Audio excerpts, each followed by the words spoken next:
साहब पार्किंग के पैसे। कौन से पार्किंग के पैसे भाई? जब हम आए थे तब तो था नहीं यहाँ पे। हाँ? वो साहब मैं ना वहाँ गाड़ी लगवा रहा था, जब तक मैं आया आप गाड़ी लगा के चले गए थे। अरे यार दे दिया 10-50 रुपए जो भी दे पड़े। हाँ पड़े तो है। कितने देने हैं? 120 रुपए। 120 रुपए? अरे अंकल पागल वागल हो गए हो क्या? बड़ी गाड़ी देखी नहीं, मनमानी रेट लगा रहे हो क्या? ऐसी बात नहीं है सर। ऐसी बात है फिर तो और क्या है? तेरे को तो ऐसा लग रहा होगा ना हमारे घर पे पेड़ लगा हुआ है पैसों का। क्यों?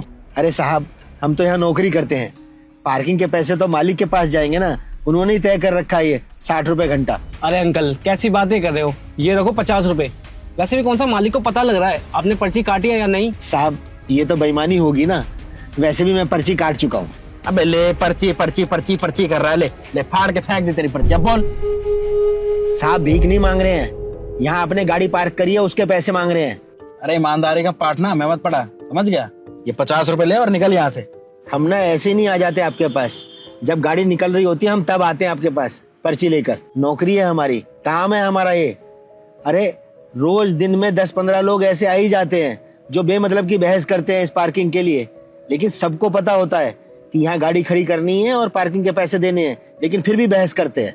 उन्हीं 10-15 में से ना आप भी एक हो। आप लोग मॉल जा सकते हो, वहां पे पैसे खर्च कर सकते हो, यहाँ पर आप अपनी गाड़ी खड़ी कर रहे हो, हम उसकी रखवाली कर रहे हैं, लेकिन हमें पैसे नहीं दे सकते आप, हैं? क्योंकि अंदर मॉल में तो आपको फर्राटेदार इंग्लिश बोलने वाले लोग मिलते हैं, उनको झट से आप पैसे निकाल के दे देते हो। और यहाँ पर हम जैसे गरीब लोगों को आप आके लताड़ते हो, पैसे नहीं देना चाहते। वहां अंदर मॉल में तो आप मोल भाव भी नहीं करते होगे, लेकिन यहाँ पर पार्किंग के नाम पर 60 रुपए के लिए आप झिकझिक झाझा कर रहे हो मेरे से। अंदर आप मोल भाव तो करते नहीं होगे क्योंकि वहां शर्म आती होगी आपको, और आप यहाँ पर हम जैसे गरीब आदमियों की बेइज्जती करने में 1 मिनट भी नहीं लगाते। और साहब आपने ये पर्ची फाड़कर मेरे मुंह पर दे मारी है, आपको क्या लगता है ये पैसे क्या मैं अपने घर ले जाऊंगा?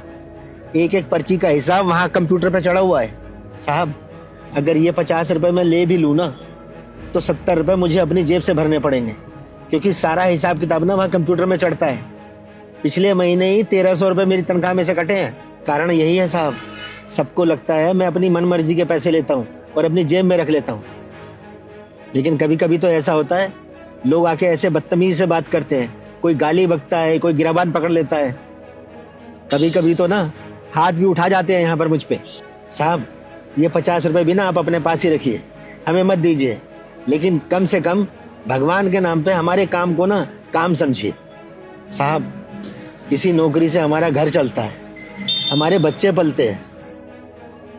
साहब आप लाखों रुपए की गाड़ी में चलने का जिगरा तो रखते हैं, लेकिन कम से कम हम पार्किंग वालों को उनका पैसे देने की नीयत भी तो रखिए ना। अरे अंकल एक बार मेरी बात सुनिए।